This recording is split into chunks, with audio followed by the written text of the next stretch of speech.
मेरे प्यारे देशवासियों, मन की बात में आप सभी का एक बार फिर बहुत बहुत स्वागत है।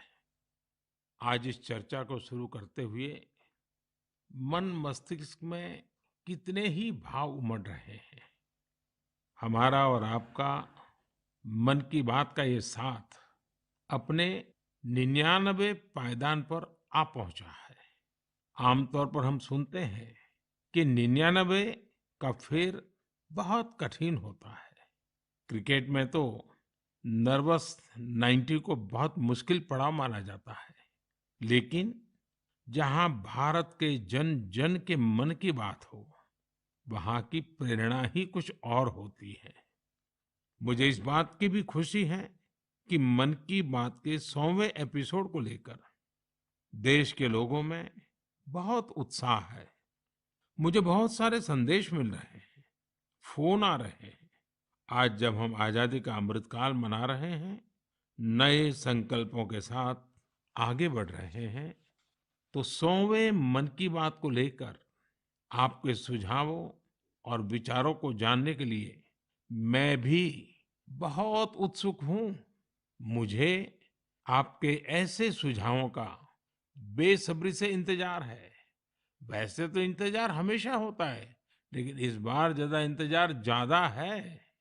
आपके ये सुझाव और विचार ही 30 अप्रैल को होने वाले 100वें मन की बात को और यादगार बनाएंगे।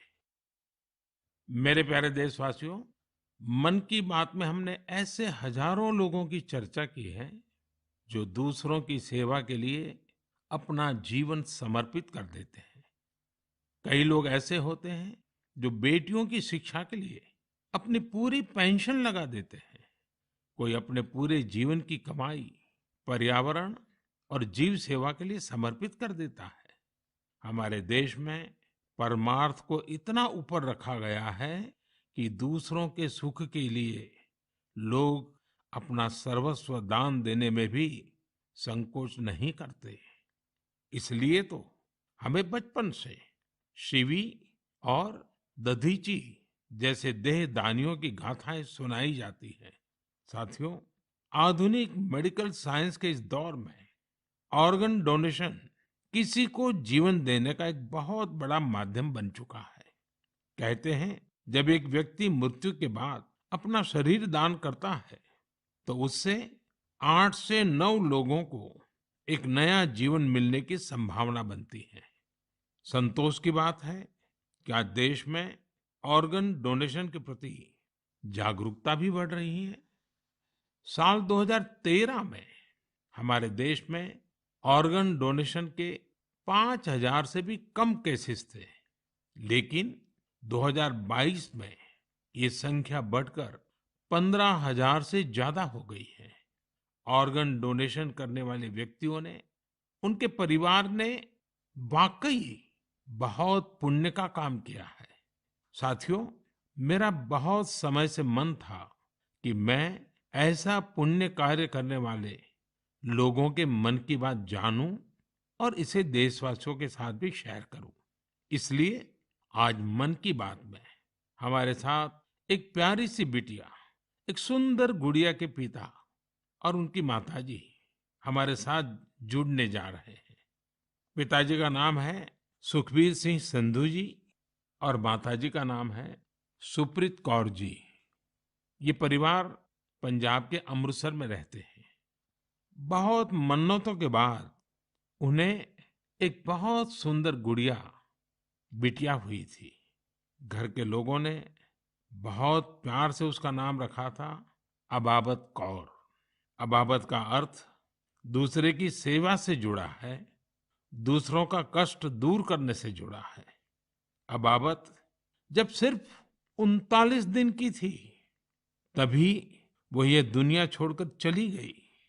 लेकिन सुखबीर सिंह सिंधु जी और उनकी पत्नी सुप्रीत कौर जी ने, उनके परिवार ने बहुत ही प्रेरणादायी फैसला लिया। ये फैसला था 39 दिन की उम्र वाली बेटी के अंगदान का, ऑर्गन डोनेशन का। हमारे साथ इस समय फोन लाइन पर सुखबीर सिंह और उनकी श्रीमती जी मौजूद है। आइए उनसे बात करते हैं। सुखबीर जी नमस्ते। नमस्ते माननीय प्रधानमंत्री जी, सत श्री अकाल। सत श्री अकाल जी, सत श्री अकाल जी। सुखबीर जी, मैं आज मन की बात के संबंध में सोच रहा था तो मुझे लगा कि अबाबत की बात इतनी प्रेरक है, वो आप ही के मुंह से सुनूं, क्योंकि घर में बेटी का जन्म जब होता है तो अनेक सपने, अनेक खुशियां लेकर आता है। लेकिन बेटी इतनी जल्दी चली जाए, वो कष्ट कितना भयंकर होगा, उसका भी मैं अंदाज लगा सकता हूँ। जिस प्रकार से आपने फैसला लिया है, तो मैं सारी बात जानना चाहता हूँ जी। सर, भगवान ने बहुत अच्छा बच्चा दिया था हमें। बहुत प्यारी गुड़िया हमारे घर में आई थी। उसके पैदा होते ही हमें पता चला कि उसके दिमाग में एक ऐसा नाड़ियों का गुच्छा बना हुआ है जिसकी वजह से उसके दिल का आकार बड़ा हो रहा है। तो हम हैरान हो गए कि बच्चे की सेहत इतनी अच्छी है, इतना खूबसूरत बच्चा है और इतनी बड़ी समस्या लेकर पैदा हुआ है। तो पहले 24 दिन तक तो बहुत ठीक रहा बच्चा, बिल्कुल नॉर्मल रहा। अचानक उसका दिल एकदम काम करना बंद हो गया। तो हम जल्दी से उसको हॉस्पिटल लेके गए। वहाँ डॉक्टरों ने उसको रिवाइव तो कर दिया, लेकिन समझने में टाइम लगा कि इसको क्या दिक्कत आई, इतनी बड़ी दिक्कत के छोटा सा बच्चा और अचानक दिल का दौरा पड़ गया। तो हम उसको इलाज के लिए पीजीआई चंडीगढ़ ले गए। वहाँ बड़ी बहादुरी से उस बच्चे ने इलाज के लिए संघर्ष किया, लेकिन बीमारी ऐसी थी कि उसका इलाज इतनी छोटी उम्र में संभव नहीं था। डॉक्टरों ने बहुत कोशिश की कि उसको रिवाइव करवाया जाए। अगर 6 महीने के आसपास बच्चा चला जाए तो उसका ऑपरेशन करने की सोची जा सकती थी, लेकिन भगवान को कुछ और मंजूर था। उन्होंने केवल 39 डेज की जब हुई तो डॉक्टर्स ने कहा कि इसको दोबारा दिल का दौरा पड़ा है, अब उम्मीद बहुत कम रह गई है। तो हम दोनों मियाँ बीवी रोते हुए इस निर्णय पे पहुंचे कि हमने देखा था उसको बहादुरी से जूझते हुए, बार बार ऐसे लग रहा था जैसे कि अब चला जाएगी, लेकिन फिर रिवाइव कर रही थी। तो हमें लगा कि इस बच्चे का यहाँ आने का कोई मकसद है। तो उन्होंने जब बिल्कुल ही जवाब दे दिया तो हम दोनों ने डिसाइड किया कि क्यों ना हम इस बच्चे के ऑर्गन डोनेट कर दें, शायद किसी और की जिंदगी में उजाला आ जाए। फिर हमने पीजीआई के जो एडमिनिस्ट्रेटिव ब्लॉक है उनमें संपर्क किया और उन्होंने हमें गाइड किया कि इतने छोटे बच्चे के केवल किडनीज ही दी जा सकती हैं। परमात्मा ने हिम्मत दी, गुरु नानक साहब का फलसफा है, इसी सोच से हमने डिसीजन ले लिया जी। नहीं, गुरुओं ने जो शिक्षा दी है उसको आपने जी करके दिखाया जी। सुरप्रीत जी हैं क्या, उनसे बात हो सकती है? जी सर। हेलो। सुरप्रीत जी, मैं आपको प्रणाम करता हूँ। नमस्कार सर, नमस्कार। सर, ये हमारे लिए बड़ी गर्व की बात है कि आप हमसे बात कर रहे हैं। आपने इतना बड़ा काम किया है, और मैं मानता हूँ देश ये सारी बातें जब सुनेगा तो बहुत लोग किसी की जिंदगी बचाने के लिए आगे आएंगे। अबाबत का ये योगदान है, ये बहुत बड़ा है जी। सर, ये भी गुरु नानक पातशाह जी की शायद बख्शिश थी कि उन्होंने हिम्मत दी ऐसा डिसीजन लेने में। गुरुओं की कृपा के बिना तो कुछ हो ही नहीं सकता जी। बिल्कुल सर, बिल्कुल। सुखबीर जी, जब आप अस्पताल में होंगे और ये हिला देने वाला समाचार जब डॉक्टर ने आपको दिया, उसके बाद भी आपने स्वस्थ मन से, आपने और आपकी श्रीमती जी ने इतना बड़ा निर्णय किया। गुरुओं की सीख तो है ही है, लेकिन आपके मन में इतना बड़ा उदार विचार, और सचमुच में अबाबत का जो अर्थ सामान्य भाषा में कहे तो मददगार होता है, ये काम कर दिया। ये उस पल को मैं सुनना चाहता हूँ जी। सर एक्चुअली हमारे एक फैमिली फ्रेंड है, प्रिया जी, उन्होंने अपने ऑर्गन डोनेट किए थे। उनसे भी हमें प्रेरणा मिली। तो उस समय तो हमें लगा कि शरीर जो है पंच तत्वों में विलीन हो जाएगा। जो कोई बिछड़ जाता है, चला जाता है, तो उसका शरीर को जला दिया जाता है या दबा दिया जाता है। लेकिन अगर उसके ऑर्गन किसी के काम आ जाए तो ये भले का ही काम है। और उस समय हमें और गर्व महसूस हुआ जब डॉक्टर्स ने ये बताया हमें कि आपकी बेटी इंडिया की यंगेस्ट डोनर बनी है जिसके ऑर्गन सक्सेसफुली ट्रांसप्लांट हुए। तो हमारा सर गर्व से ऊंचा हो गया कि जो नाम हम अपने पेरेंट्स का इस उम्र तक नहीं कर पाए, एक छोटा सा बच्चा आके इतने दिनों में हमारा नाम ऊंचा कर गया। और इससे और बड़ी बात है कि आज आपसे बात हो रही है इस विषय पे, हम प्राउड फील कर रहे हैं। सुखबीर जी, आज आपकी बेटी का सिर्फ एक अंग जीवित है ऐसा नहीं है। आपकी बेटी मानवता की अमर गाथा की अमर यात्री बन गई है। अपने शरीर के अंश के जरिए वो आज भी उपस्थित है। इस नेक कार्य के लिए मैं आपकी, आपकी श्रीमती जी की, आपके परिवार की सराहना करता हूँ। Thank you sir. साथियों, ऑर्गन डोनेशन के लिए सबसे बड़ा जज्बा यही होता है कि जाते जाते भी किसी का भला हो जाए, किसी का जीवन बच जाए। जो लोग ऑर्गन डोनेशन का इंतजार करते हैं वो जानते हैं कि इंतजार का एक एक पल गुजरना कितना मुश्किल होता है।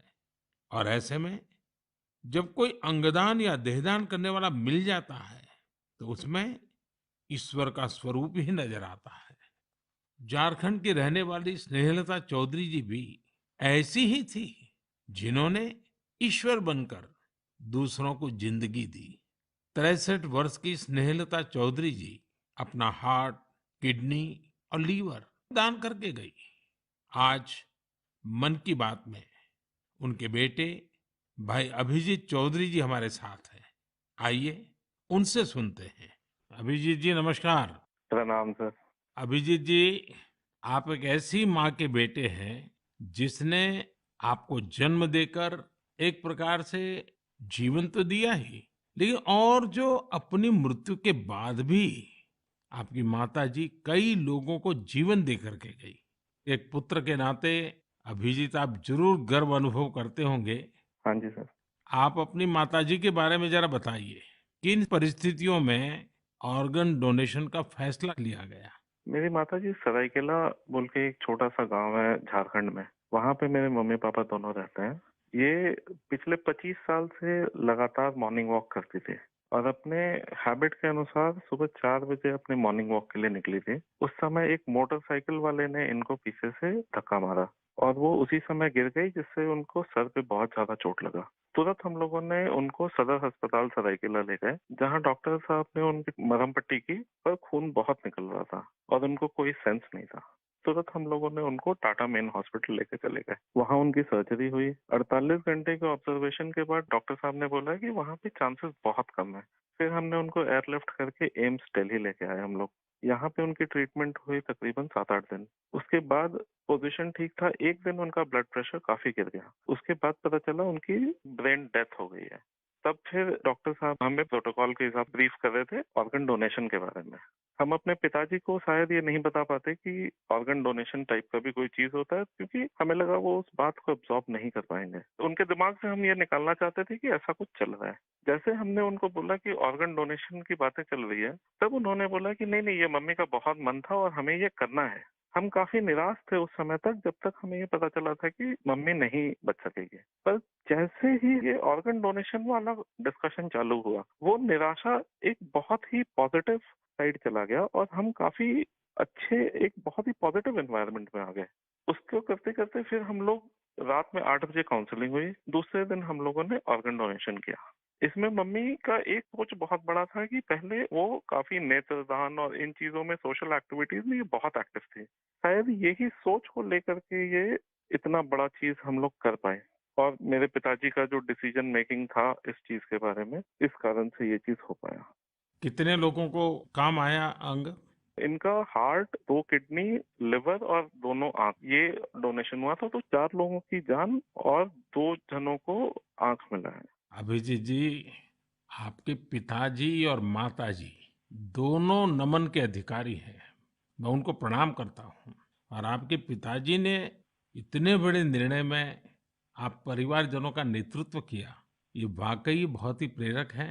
और मैं मानता हूँ कि माँ तो माँ ही होती है, माँ एक अपने आप में प्रेरणा भी होती है, लेकिन माँ जो परंपराएं छोड़ करके जाती है, वो पीढ़ी दर पीढ़ी एक बहुत बड़ी ताकत बन जाती है।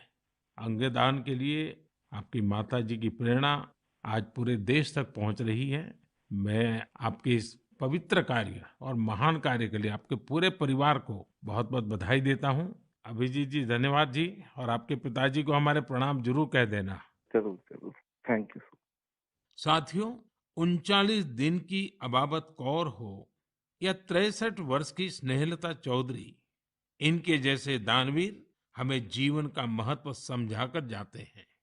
हमारे देश में आज बड़ी संख्या में ऐसे जरूरतमंद है जो स्वस्थ जीवन की आशा में किसी ऑर्गन डोनेट करने वाले का इंतजार कर रहे हैं।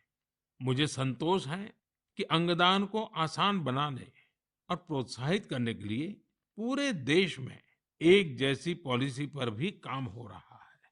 इस दिशा में राज्यों की डोमिसाइल की शर्त को हटाने का निर्णय भी लिया गया है। यानी अब देश के किसी भी राज्य में जाकर मरीज ऑर्गन प्राप्त करने के लिए रजिस्टर करवा पाएगा। सरकार ने ऑर्गन डोनेशन के लिए 65 वर्ष से कम आयु की आयु सीमा को भी खत्म करने का फैसला लिया है। इन प्रयासों के बीच मेरा देशवासियों से आग्रह है कि ऑर्गन डोनर ज्यादा से ज्यादा संख्या में आगे आए। आपका एक फैसला कई लोगों की जिंदगी बचा सकता है, जिंदगी बना सकता है। मेरे प्यारे देशवासियों, ये नवरात्र का समय है, शक्ति की उपासना का समय है। आज भारत का जो सामर्थ्य नए सिरे से निखर कर सामने आ रहा है, उसमें बहुत बड़ी भूमिका हमारी नारी शक्ति की है। हाल फिलहाल ऐसे कितने ही उदाहरण हमारे सामने आए हैं। आपने सोशल मीडिया पर एशिया की पहली महिला लोको पायलट सुरेखा यादव जी को जरूर देखा होगा। सुरेखा जी एक और कीर्तिमान बनाते हुए वंदे भारत एक्सप्रेस की भी पहली महिला लोको पायलट बन गई है। इसी महीने प्रोड्यूसर गुनीत मोंगा और डायरेक्टर कार्तिकी गोंजाल लुइस, उनकी डॉक्यूमेंट्री एलिफेंट विस्परर्स ने ऑस्कर जीतकर देश का नाम रोशन किया है। देश के लिए एक और उपलब्धि भाभा एटॉमिक रिसर्च सेंटर की साइंटिस्ट बहन ज्योतिर्मयी मोहंती जी ने भी हासिल की है। ज्योतिर्मयी जी को केमिस्ट्री और केमिकल इंजीनियरिंग की फील्ड में IUPAC का विशेष अवार्ड मिला है। इस वर्ष की शुरुआत में ही भारत की अंडर 19 महिला क्रिकेट टीम ने T20 वर्ल्ड कप जीतकर नया इतिहास रचा। अगर आप राजनीति की ओर देखेंगे तो एक नई शुरुआत नागालैंड में हुई है। नागालैंड में 75 वर्षों में पहली बार 2 महिला विधायक जीतकर विधानसभा पहुंची है। इनमें से एक को नागालैंड सरकार में मंत्री भी बनाया गया है। यानी राज्य के लोगों को पहली बार एक महिला मंत्री भी मिली है। साथियों, कुछ दिनों पहले मेरी मुलाकात उन जाबाज बेटियों से भी हुई जो तुर्की में विनाशकारी भूकंप के बाद वहां के लोगों की मदद के लिए गई थी। ये सभी NDRF के दस्ते में शामिल थी। उनके साहस और कुशलता की पूरी दुनिया में तारीफ हो रही है। भारत ने UN मिशन के तहत शांति सेना में वुमेन ओनली प्लेटून की भी तैनाती की है। आज देश की बेटियां हमारी तीनों सेनाओं में अपने शौर्य का झंडा बुलंद कर रही है। Group captain Shalija Dhami combat unit में कमांड अपॉइंटमेंट पाने वाली पहली महिला वायुसेना अधिकारी बनी है। उनके पास करीब 3000 घंटे का फ्लाइंग एक्सपीरियंस है। इसी तरह भारतीय सेना की जांबाज कैप्टन शिवा चौहान सियाचिन में तैनात होने वाली पहली महिला अधिकारी बनी है। सियाचिन में जहां पारा -60 डिग्री तक चला जाता है, वहां शिवा 3 महीनों के लिए तैनात रहेगी। साथियों, यह लिस्ट इतनी लंबी है कि यहाँ सबकी चर्चा करना भी मुश्किल है। ऐसी सभी महिलाएं, हमारी बेटियां आज भारत और भारत के सपनों को ऊर्जा दे रही हैं। नारी शक्ति की ये ऊर्जा ही विकसित भारत की प्राणवायु है। मेरे प्यारे देशवासियों, इन दिनों पूरे विश्व में स्वच्छ ऊर्जा रिन्यूएबल एनर्जी की खूब बात हो रही है। मैं जब विश्व के लोगों से मिलता हूं तो वो इस क्षेत्र में भारत की अभूतपूर्व सफलता की जरूर चर्चा करते हैं। खासकर भारत सोलर एनर्जी के क्षेत्र में जिस तेजी से आगे बढ़ रहा है वो अपने आप में एक बहुत बड़ी उपलब्धि है। भारत के लोग तो सदियों से सूर्य से विशेष रूप से नाता रखते हैं। हमारे यहाँ सूर्य की शक्ति को लेकर जो वैज्ञानिक समझ रही है, सूर्य की उपासना की जो परंपराएं रही है, वो अन्य जगहों पर कम ही देखने को मिलते हैं। मुझे खुशी है कि आज हर देशवासी सौर ऊर्जा का महत्व भी समझ रहा है और क्लीन एनर्जी में अपना योगदान भी देना चाहता है। सबका प्रयास की यही स्पिरिट आज भारत के सोलर मिशन को आगे बढ़ा रही है। महाराष्ट्र के पुणे में ऐसे ही एक बेहतरीन प्रयास ने मेरा ध्यान अपनी ओर खींचा है। यहाँ एमएसआर ऑलिव हाउसिंग सोसाइटी के लोगों ने तय किया कि वे सोसाइटी में पीने के पानी, लिफ्ट और लाइट जैसी सामूहिक उपयोग की चीजें अब सोलार एनर्जी से ही चलाएंगे।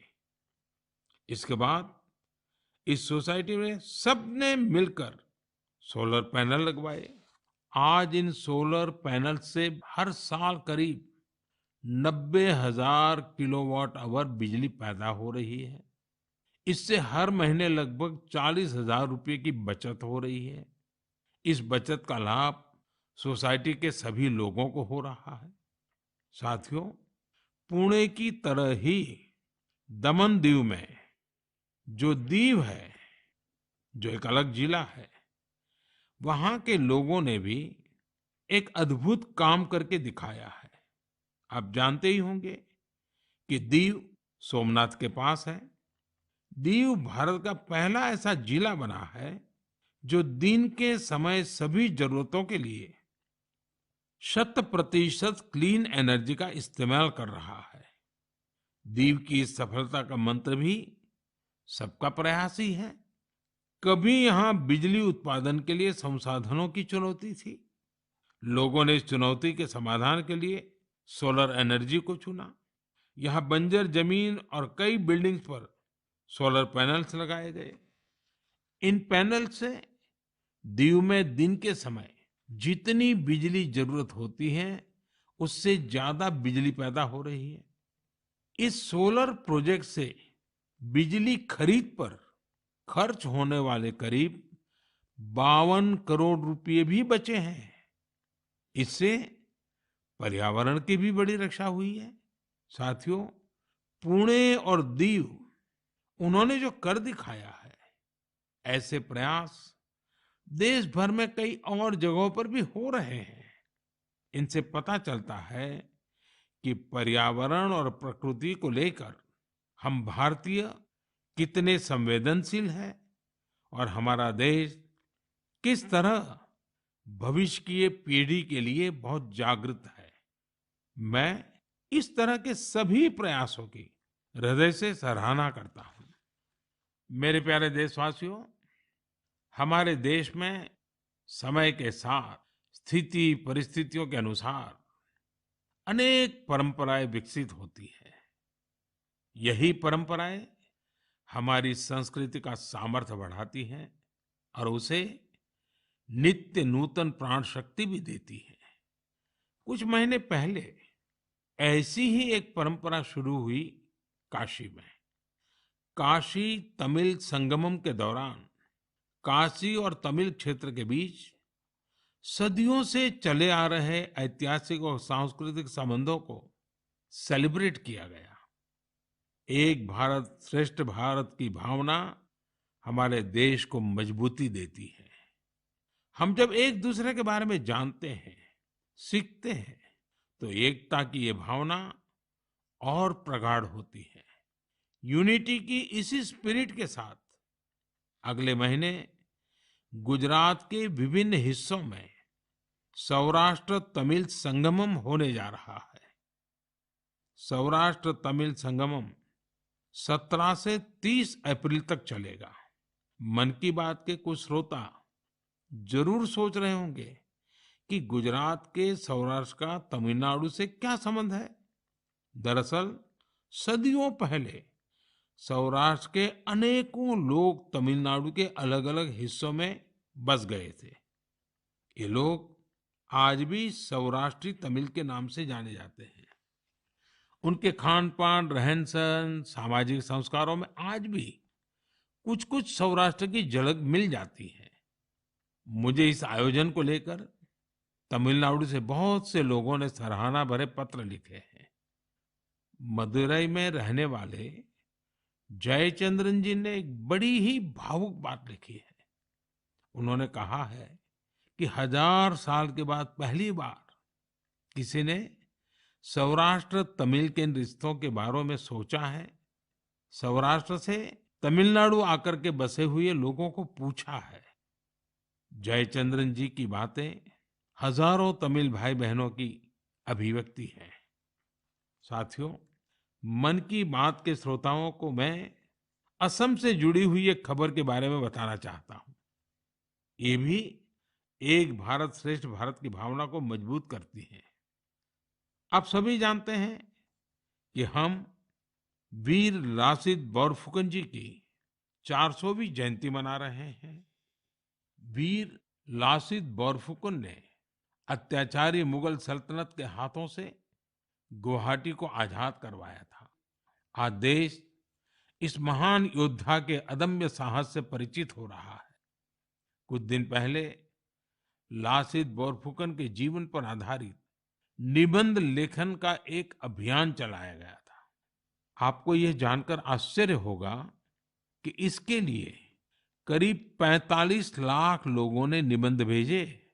आपको ये जानकर भी खुशी होगी कि अब यह एक गिनीज रिकॉर्ड बन चुका है।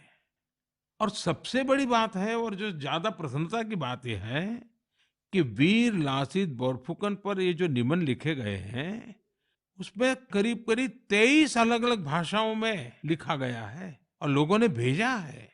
इनमें असमिया भाषा के अलावा हिंदी, अंग्रेजी, बांग्ला, बोडो, नेपाली, संस्कृत, संथाली जैसी भाषाओं में लोगों ने निबंध भेजे हैं। मैं इस प्रयास का हिस्सा बने सभी लोगों की हृदय से प्रशंसा करता हूँ। मेरे प्यारे देशवासियों, जब कश्मीर या श्रीनगर की बात होती है तो सबसे पहले हमारे सामने उसकी वादियां और डल झील की तस्वीर आती है। हम में से हर कोई डल झील के नजारों का लुत्फ उठाना चाहता है, लेकिन डल झील में एक और बात खास है। डल झील अपने स्वादिष्ट लोटस स्टेम्स, कमल के तनों या कमल ककड़ी के लिए भी जानी जाती है। कमल के तनों को देश में अलग अलग जगह अलग अलग नाम से जानते हैं। कश्मीर में इन्हें नादरू कहते हैं। कश्मीर के नादरू की डिमांड लगातार बढ़ रही है। इस डिमांड को देखते हुए डल झील में नादरू की खेती करने वाले किसानों ने एक एफपीओ बनाया है। इस एफपीओ में करीब 250 किसान शामिल हुए हैं। आज ये किसान अपने नादरू को विदेशों तक भेजने लगे हैं। अभी कुछ समय पहले ही इन किसानों ने 2 खेप यूएई भेजी है। ये सफलता कश्मीर का नाम तो कर ही रही है, साथ ही इससे सैकड़ों किसानों की आमदनी भी बढ़ी है। साथियों, कश्मीर के लोगों का कृषि से ही जुड़ा हुआ ऐसा ही एक और प्रयास इन दिनों अपनी कामयाबी की खुशबू फैला रहा है। आप सोच रहे होंगे कि मैं कामयाबी की खुशबू क्यों बोल रहा हूं? बात है ही खुशबू की, सुगंध की ही तो बात है। दरअसल जम्मू कश्मीर के डोडा जिले में एक कस्बा है भदरवा। यहाँ के किसान दशकों से मक्के की पारंपरिक खेती करते आ रहे थे, लेकिन कुछ किसानों ने कुछ अलग करने की सोची। उन्होंने फ्लोरिकल्चर यानी फूलों की खेती का रुख किया। आज यहाँ के करीब 2500 किसान, 2500 किसान लेवेंडर की खेती कर रहे हैं। इन्हें केंद्र सरकार के अरोमा मिशन से मदद भी मिली है। इस नई खेती ने किसानों की आमदनी में बड़ा इजाफा किया है और आज लेवेंडर के साथ-साथ इनकी सफलता की खुशबू भी दूर-दूर तक फैल रही है। साथियों, जब कश्मीर की बात हो, कमल की बात हो, फूल की बात हो, सुगंध की बात हो, तो कमल के फूल पर विराजमान रहने वाली माँ शारदा का स्मरण आना बहुत स्वाभाविक है। कुछ दिन पूर्व ही कुपवाड़ा में माँ शारदा के भव्य मंदिर का लोकार्पण हुआ है। ये मंदिर उसी मार्ग पर बना है जहां से कभी शारदा पीठ के दर्शनों के लिए जाया करते थे। स्थानीय लोगों ने इस मंदिर के निर्माण में बहुत मदद की है। मैं जम्मू कश्मीर के लोगों को इस शुभ कार्य के लिए बहुत बहुत बधाई देता हूँ। मेरे प्यारे देशवासियों, इस बार मन की बात में बस इतना ही। अगली बार आपसे मन की बात के 100वें एपिसोड में मुलाकात होगी। आप सभी अपने सुझाव जरूर भेजिए। मार्च के इस महीने में हम होली से लेकर नवरात्रि तक कई पर्व और त्योहारों में व्यस्त रहे हैं। रमजान का पवित्र महीना भी शुरू हो चुका है। अगले कुछ दिनों में श्री राम नवमी का महापर्व भी आने वाला है। इसके बाद महावीर जयंती, गुड फ्राइडे और ईस्टर भी आएंगे। अप्रैल के महीने में हम भारत के दो महान विभूतियों की जयंती भी मनाते हैं। ये दो महापुरुष हैं महात्मा ज्योतिबा फुले और बाबा साहब आम्बेडकर। इन दोनों ही महापुरुषों ने समाज में भेदभाव मिटाने के लिए अभूतपूर्व योगदान दिया। आज आजादी के अमृतकाल में हमें ऐसी महान विभूतियों से सीखने और निरंतर प्रेरणा लेने की जरूरत है। हमें अपने कर्तव्यों को सबसे आगे रखना है। साथियों, इस समय कुछ जगहों पर कोरोना भी बढ़ रहा है, इसलिए आप सभी को एहतियात बरतनी है, स्वच्छता का भी ध्यान रखना है। अगले महीने मन की बात के 100वें एपिसोड में हम लोग फिर मिलेंगे। तब तक के लिए मुझे विदा दीजिए। धन्यवाद। नमस्कार।